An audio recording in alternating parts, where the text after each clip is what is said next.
I'm just starting a short video, or a video on removing a passenger side CV joint from a 2004 Chrysler Pacifica. I should have started this earlier, so I'll quickly go through on what I've done to get it out, the problems I ran into, and following up with installing it. So, first thing we did to take it out was to, Skeeter, go away, get out of the light, was to take off the caliper and the brakes from the housing. Simple 2-bolt process, and pull it off. Second, the CV joint just broke in half, which made things easy. It was just destroyed. So second thing we did was to punch that out. Just take the bolt off the front, nut off the front, and punch it through. And I got that out of the way. Then took the whole wheel arm assembly out off from the shock to get it moved to the side, allow me to pull out the remaining of the CV joint, which came out of that housing. Alright, and of course the truck bled a little bit until we jacked up the one side a little bit more, stopped the flow of transmission fluid. To get it out just that little bit extra, I decided to take off the steering knuckle tie rod end from its housing here, and that's where we were at before we started to install it, and I'll go into what the problem was. You can see there is two separate cavities, an outer shaft area and an inner shaft area. As you can see by the crescent moon there, there's a ring. It's two different cavities. This is the old drive shaft, and as I slowly pull it out, you'll notice right there, there's a drop right there. The inner cavity is slightly, there it is again, slightly smaller than the outer. And notice the distance from the knuckle to the housing. This is the new drive shaft being put in, and it will travel fine till it reaches there, which is the same distance as where the old one would drop, and it does not travel any further. And there is no, it is not in the splines, as the truck is in park and the other tire is on the ground. Here we have this distance. That's as tight as that gets. Alright. Does not fit on that one. Opening it up a little bit, and you have a small gap there. This shaft at the spline is the same size. They're the same size. However, once you reach the actual shaft, it will not pass, which is where it is jamming inside the axle chamber. This one slides right past it. Not an issue. This one, stop. Cannot get the axle in the machine, in the truck. It is slightly larger. If I get the light out of the way.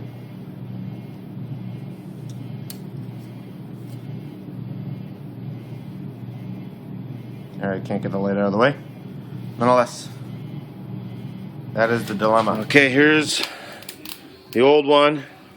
You can see the damaged area and the new one underneath. The second one I got. And with the old one's measurement, we have it so it slides over. So the size is right this time. Same with up here. Alright, I'll take a little bit of this grease and I'll put it on the end so that it slides in. I'll put it on this end here so it slides in nicely. Alright, this is the new one in, and it was simple. That's what happened to me. Push it in And you can the old video shows how far it was away from the. See where the jack is up here, like this? I reached in here to pull it over. From the housing? And it come down? This one got right up to the housing, and it was a simple push, and it went in. I didn't need a hammer. I didn't need anything. Just push it, and it went into the lock spot. Let's see, I can pull the knuckle out. And it's not moving at all. This is a properly built one. Alright, next part was to get it seated into the hub, which was simply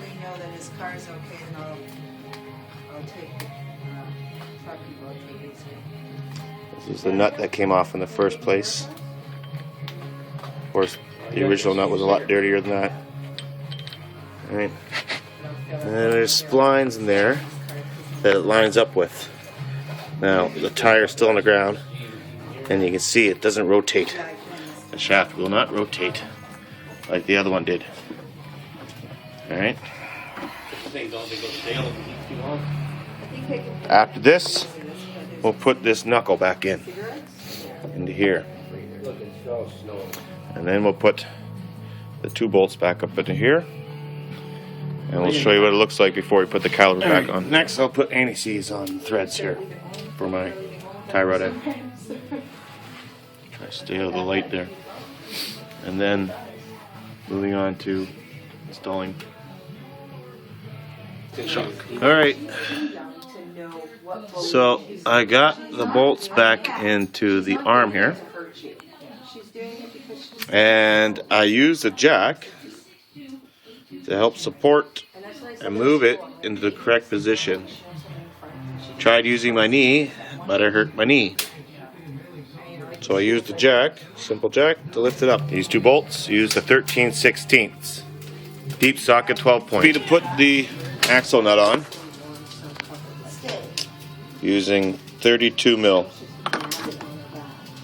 This is the torque chart for the wheel nuts. Axle nut.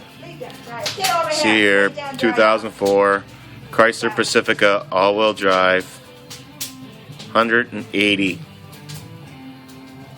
foot-pounds per inch. Our torque wrench only went up to 150, so torqued it till it snapped, and then used the breaker bar that we used to get this off. You will need just to give it a little bit more snug to it. And of course, it does need a pin, and that should let me know if that's coming off a little bit. And when I find a torque wrench that's going to give me 180, I'll check it again. Always double check everything.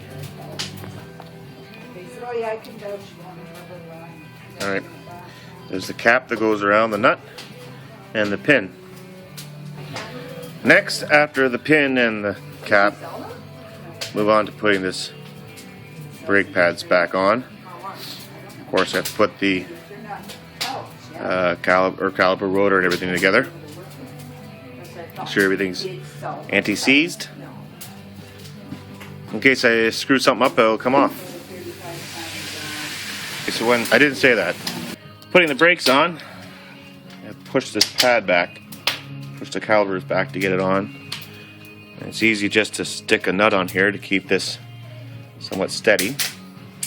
I don't have a C-clip, so what I built, just took an old bolt, a couple washers, one that's going to be big enough so it won't slide through here,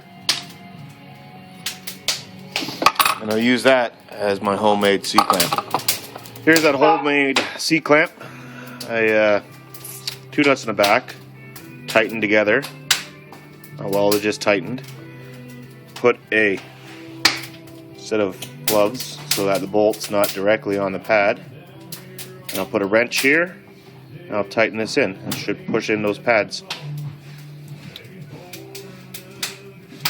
Alright, I changed it for a piece of metal instead of that cloth, so the cloth doesn't curl up.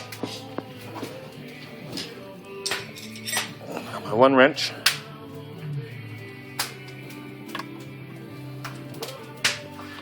Stick on the inside here. And my other wrench. Alright, the pads we push back.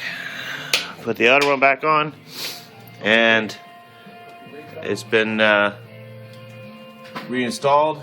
You can't see the bolts back there, and you have to make sure you pump the brakes before you put the car on the ground. And we're finished. Last thing is the tire. Also check, I'll make sure all these are bolted in, that's bolted in, and this is bolted in. 5 bolts. It's done.